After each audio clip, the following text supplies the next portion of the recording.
Assalamualaikum warahmatullahi wabarakatuh. Bersama saya Syabana Hassan dalam Tijarah.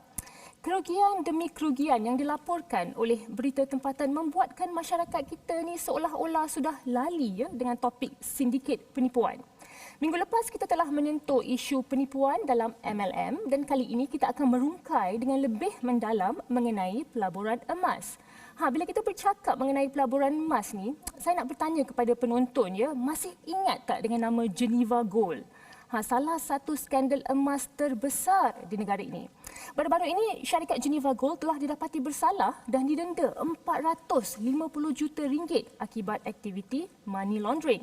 Selain dari itu, sekitar 5 tahun lepas kita digegarkan pula dengan penipuan pelaburan emas yang dinamakan Tok Belagak. Nama Tok Belagak ni memang tidak asing lagi bagi orang Melayu suatu ketika dahulu kerana ia pernah menggemparkan dunia pelaburan emas dengan penipuan dan juga manipulasi di kalangan orang Melayu kita. Tahun lepas pula, PDRM melaporkan terdapat kes penipuan pelaburan emas yang membabitkan kerugian bernilai hampir RM500 juta. Jadi ini membuatkan kita tertanya-tanya, mengapa masyarakat kita ni mudah sangat terpengaruh dengan skim seperti ini?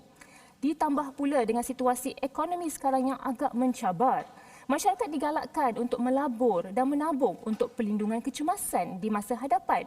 Jadi pelaburan emas ni dilihat sebagai satu pilihan kerana ia mempunyai kestabilan yang tinggi, risiko yang rendah, antara aset yang paling mudah dicairkan. Namun, apakah wujud skim pelaburan emas yang benar-benar patuh syariah dan undang-undang serta selamat untuk orang ramai di luar sana? Untuk mendapatkan semua jawapan, kami jemput di Tijarah hari ini Dr. Tuan Badrul Hisham Tuan So selaku Penasihat Syariah Isra Consulting. Assalamualaikum, Doktor. Assalamualaikum warahmatullahi wabarakatuh. Terima kasih, Doktor, kerana sudi bersama kami hari ini di Tijarah. Terima kasih kerana menjemput saya. Baik, Doktor, bila kita nak bercakap mengenai pelaburan emas, Doktor, banyak sangat penipuan yang berlaku dengan pelaburan emas. Contoh seperti Geneva Gold. Lepas tu kita ada Tok Belagak. Dan tahun lepas pula pelaburan Gold Trading Investment juga disahkan sebagai satu penipuan. Jadi persoalan saya di sini Doktor, apa yang menyebabkan penipuan sebegini berlaku dengan emas? Adakah ia disebabkan nilai emas itu sendiri ataupun mungkin strategi yang digunakan oleh skim penipuan yang amat berkesan? Bagaimana? Bismillahirrahmanirrahim. Assalamualaikum warahmatullahi wabarakatuh. Alhamdulillahirabbil alamin wa bihi nasta'in. Sallallahu ala Muhammadin wa ala alihi wa ashabihi ajma'in. Terima kasih Puan Syabana dan tim Tijarah kerana menjemput saya untuk kali ini. Baik, untuk menjawab persoalan tadi, kenapa berlakunya penipuan pelaburan emas, kenapa boleh orang tertipu dan sebagainya. Saya untuk menjawab soalan itu secara objektif, saya katakan benda itu boleh disimpulkan dengan dua sebab. Pertama sekali kerana kezaliman ataupun orang panggil transgression dalam bahasa Inggeris kita kata, dan satu lagi adalah tentang kejahilan, ignorance. Kerana ini merupakan sifat yang semula jadi yang Allah Subhanahu Wa Taala cipta dalam diri manusia. Kalau kita tengok dalam Quran pun dalam Quran bila mana Allah nak ciptakan manusia, Allah kata inna aradnal amanata 'alas samawati wal ardi wal jibal fa abaina ayahmilnaha wa ashfaqna minha wa hamalaha al-insan innahu kana zaluman jahula. Manusia ini secara fitrahnya, secara semula jadinya, dia ada dua kecenderungan ini. Dia prone untuk melakukan kezaliman dan dia juga prone untuk orang panggil bersikap dengan sikap jahil. So kita katakan bila mana adanya sifat benda ni, bila mana dia tidak dikawal dengan kawalan yang sempurna, sama ada dari sudut takwa ataupun iman, dan kemudian dari sudut pengetahuan dan maklumat yang mencukupi, manusia akan sangat-sangat mudah untuk terjerumus, sangat-sangat mudah untuk orang panggil dimanipulasikan perasaan ataupun keinginan-keinginan untuk mendapatkan sesuatu yang lebih daripada apa yang sepatutnya, dan mudah untuk terperdaya dengan janji-janji manis.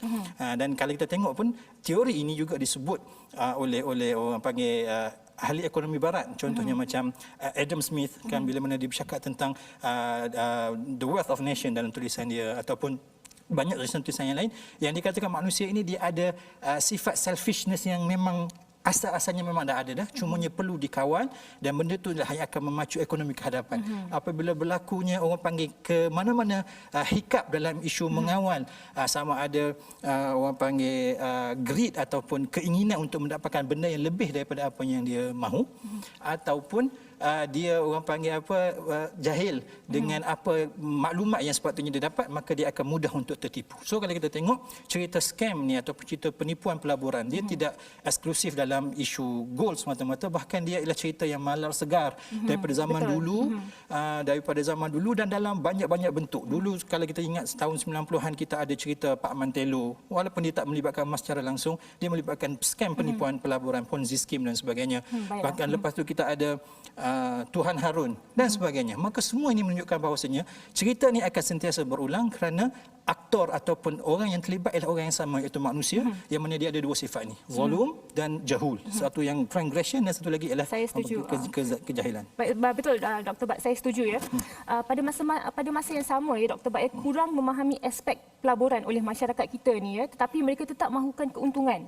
Dan juga pulangan yang segera dan banyak ni membuatkan masyarakat kita ni banyak terjebak dengan scam-scam seperti ini ya. Jadi saya rasa satu solusi yang boleh dilihat di sini adalah constant education ya, pendidikan dan juga awareness bagi untuk menekankan bagaimana supaya masalah ni boleh diselesaikan.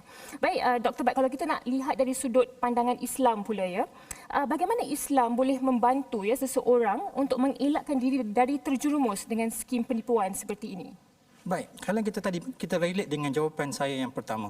Kita kata masalah berpunca daripada sifat manusia itu ataupun penyakit itu ada dalam diri manusia, iaitu manusia ada kecenderungan untuk melakukan kezaliman, untuk bersifat tamak dan sebagainya, dan manusia ada kecenderungan untuk berlaku dan bersifat dengan sifat jahil ataupun ignorance.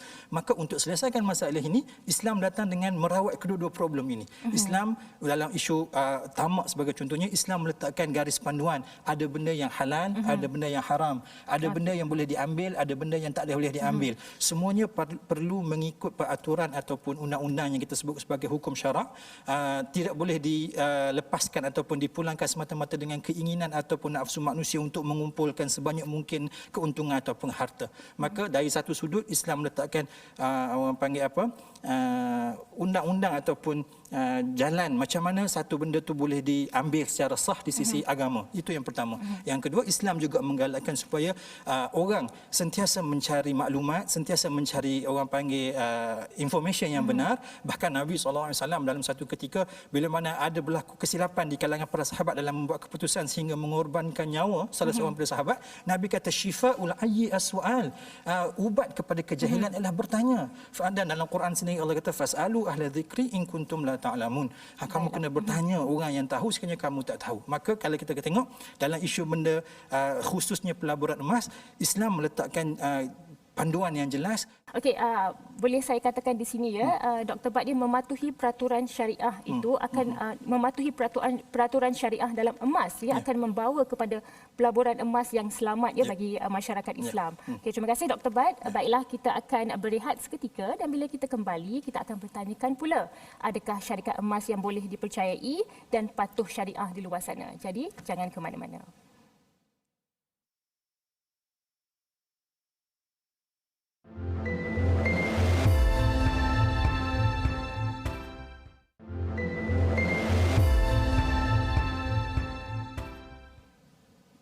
Masih lagi bersama saya, Syabana Hassan dalam Tijarah dengan topik perbincangan kita hari ini, pelaburan emas, scam ataupun reality.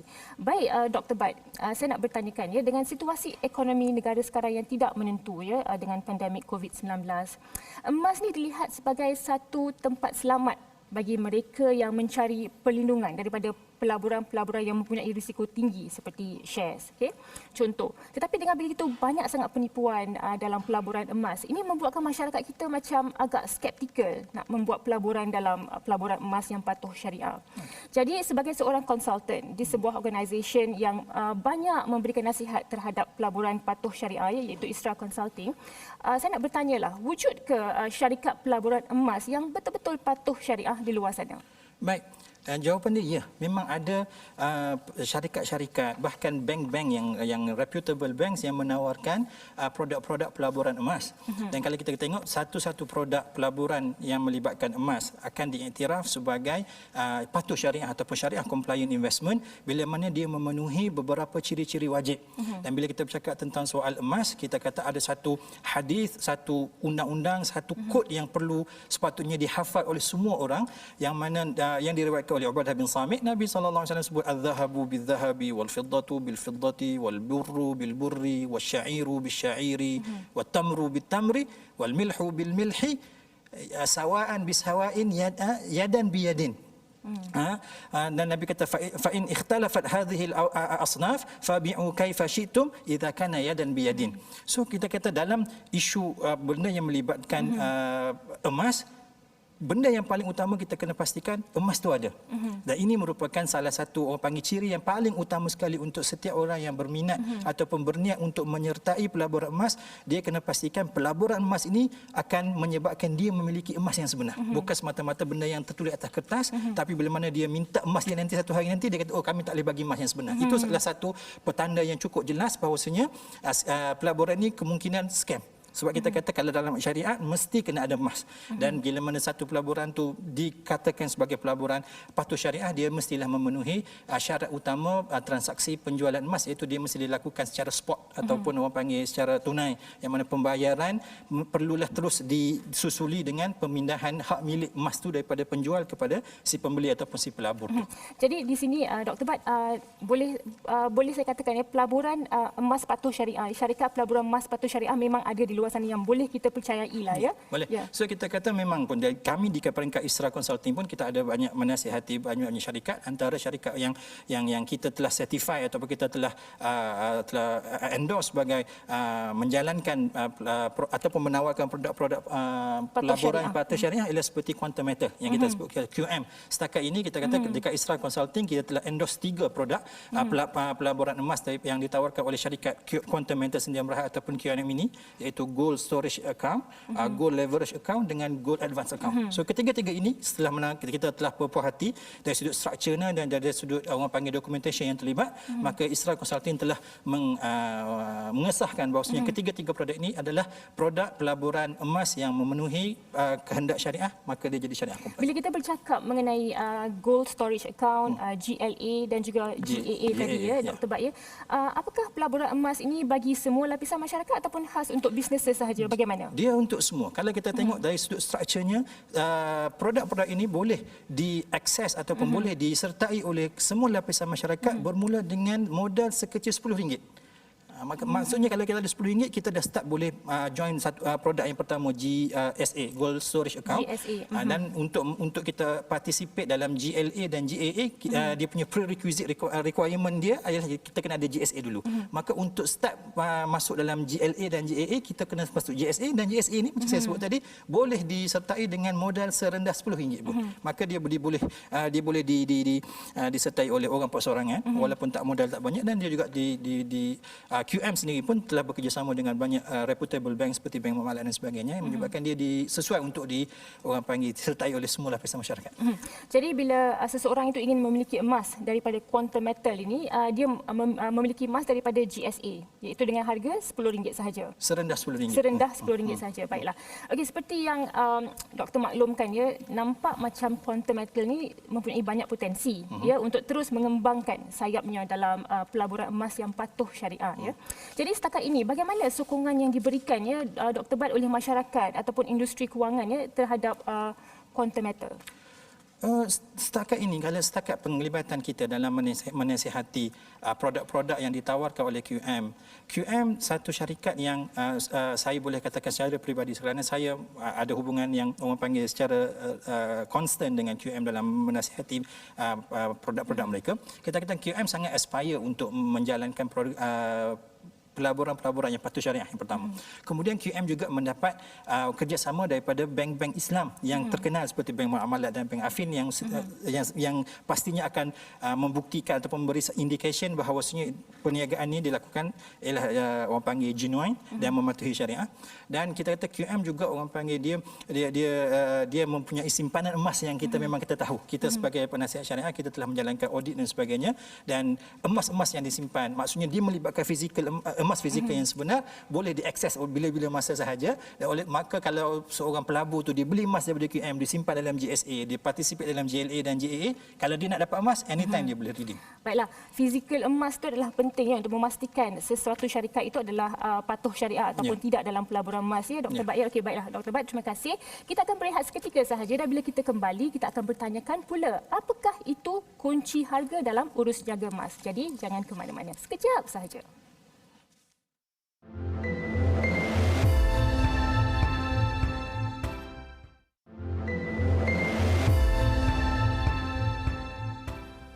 Terima kasih kerana masih lagi bersama kami dalam Tijara.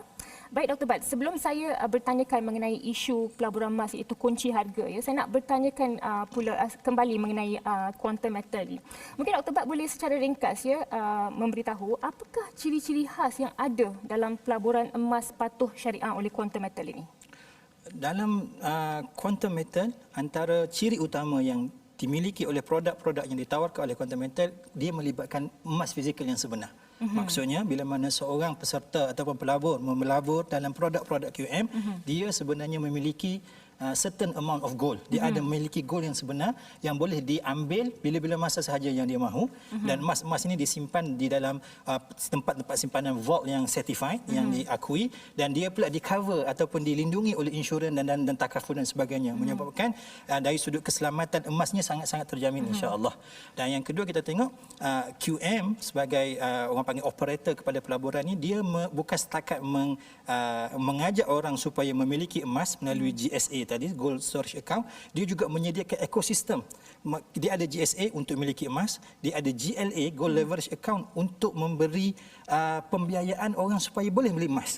Dan dia juga ada GAA, Gold Advance Account, yang mana bila orang tu ada emas, dia boleh mendapatkan pembiayaan yang mana pembiayaan ini di-back ataupun di-cover oleh emas yang dimiliki tadi. Maka emas tadi memberikan kepada dia kuasa beli untuk berbelanja dan sebagainya. Maka kita kata QM sebagai pelabur ataupun sebagai operator pelaburan ini, yang paling utama dia melibatkan fizikal emas yang sebenar, dan dia juga menyediakan ekosistem untuk orang, sama ada masuk untuk membeli emas ataupun memberi pembiayaan untuk orang memiliki emas. Ada orang yang memberitahu kepada saya, Dr. Bat, ya, di quantum metal ni satu lagi ciri yang khas ni adalah pelanggan boleh buat pengeluaran emas secara fizikal ataupun ke dalam akaun pada bila-bila masa saja, 24/7. Betul ke? Betul. Dia memang kita kata sebab QM, satu dia bekerjasama dengan bank-bank. Maka pelanggan-pelanggan yang membeli, yang berurusan dengan bank yang bekerjasama dengan QM boleh mengeluarkan emas tadi dekat mana-mana cawangan bank yang terlibat. Dan dalam masa sama QM sendiri, yang setakat yang saya info yang saya ada, dia ada 5 cawangan yang mana customer di seluruh Malaysia, sekiranya dia nak buat keluar pengeluaran emas fizikal ni, dia boleh pergi ke mana-mana cawangan yang 5 ni, dia boleh ambil emas dia 24/7. Baik, okay. Terima kasih Dr. Bat. Okey, secara ringkas Dr. Bat, saya nak bertanyakan mengenai isu kunci harga untuk beli emas ni, ya. Seperti yang kita maklum, emas ini mempunyai hukum syariah yang agak ketat, sama seperti mata wang, di mana sebarang penangguhan baik dari segi harga, bayaran ataupun juga serahan tidak boleh berlaku. Jadi bagaimana pula dengan kaedah kunci harga untuk beli emas ni? Contoh, ada orang dia akan kunci harga emas pada hari ini dan bayar harga tersebut selepas beberapa hari. So kalau kita lihat di situ ada penangguhan, bagaimana? Macam Puan Syahbana sebut tadi, betul. Kita kata bila kita bercakap tentang emas, antara syarat dia tadi, kita kata urus niaga perlu dilakukan secara spot. Seperti mana Nabi kata, fa idza ikhtalafat hadhihi asnaf fabi'u kaifa syi'tum idza kana yadan biyadin. Kena yadan biyadin, kena orang panggil apa? Spot. Tapi dalam isu kunci emas tadi kan, dia panggil kunci emas. Saya pun kunci emas. Kunci emas. Kunci harga untuk beli emas. Kunci harga untuk beli emas.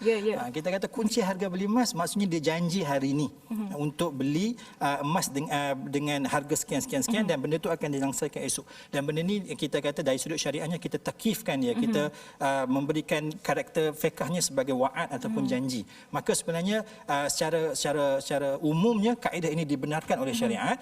Yang ini jugalah yang telah diputuskan oleh Majlis Muzakarah Fatwa Kebangsaan kali ke-96 pada 2011 yang mengatakan bahawasanya kaedah mengunci harga emas iaitu atas dasar janji wa'ad. Dia janji nak beli berapa harga pada hari ini, tapi transaksi itu tak berlaku lagi. Bila mana sampai pada hari settlement date, dia akan melakukan akad pada hari itu. Maka pada hari settlement date itu saja. Mungkin dia janji 1 hari bulan, settlement date pada 2 ataupun 3 hari bulan, maka pada 3 hari bulan itulah akan berlaku akad yang sebenar, dengan kat situlah yang akan memerlukan orang panggil berlakunya transaksi yang berlaku secara spot tadi itu, kena berubah pemilikan harga pemilikan emas kepada pembeli, dan pembeli kena menyerahkan secara penuh harga emas itu tadi. Bagaimana jika pelanggan pada masa itu membatalkan, mereka tidak mahu beli, bagaimana? Maka kita katakan sebagai wa'ad tidak akan dianggap sebagai sebuah kontrak, maka dia tidak ada konsekuens ataupun kesan pengingkaran kontrak yang sama, kerana dia bukan kontrak in the first place. Cumanya kemungkinan dia akan melibatkan kerugian di pihak di mana-mana pihak, yang mana kerugian ini akan dibenarkan untuk dikompensate atas basis one to one lah. Punya dia tak boleh ambil keuntungan apa-apa langsung. Baik, terima kasih. Kita telah pun hampir ke penghujung rancangan ya, Dr. Bak. Secara ringkas ya, Dr. Bak, bagaimana kita boleh meyakinkan masyarakat ya terhadap pelaburan emas ini, kerana mungkin dengan banyak penipuan yang telah berlaku ya, masyarakat agak skeptikal nak melaburkan duit mereka ya, duit susah mereka ya, ke dalam pelaburan emas. Jadi bagaimana kita boleh meyakinkan masyarakat, Doktor? Pertamanya saya nak katakan bahawasanya sikap skeptikal ataupun ragu-ragu ni satu benda yang baik. Dia akan dapat mengawal dan dapat menyelesaikan masalah sejak daripada awal lagi, sebelum masalah itu timbul lagi. Maka sikap skeptikal atau ragu-ragu itu bagus, tapi dia mestilah dipandukan dengan panduan yang benar. Maka kalau kita kata, kalau kita ada keraguan, kalau kita ada ragu-ragu dalam isu sama ada benda ni scam ataupun tidak, tak ada jalan yang lain melainkan kita kena pergi kepada pihak yang kita yakini akan keilmuan atau akan genuinity dia punya, orang panggil nasihat dia itulah. So kita kata pergi masyarakat perlu sentiasa orang panggil celik, perlu sentiasa upgradekan maklumat yang dia ada, bertanya kepada golongan yang sepatutnya dia orang tanya, dan dengan cara ini dia orang akan sentiasa tindakannya akan terpandu dengan maklumat. Baiklah, terima kasih Dr. Bak. Dan satu lagi saya pun nak tekankan di sini ya, kalau kita nak tahu sama ada pelaburan emas itu adalah scam ataupun tidak, selalunya yang scam ini Dr. Bak, dia tidak berdaftar sebagai reporting agency kepada bank negara. Ya, dan di mana QM ataupun Quantum Metal mereka berdaftar. Yang reported. Baiklah, okey, terima kasih Dr. Bak.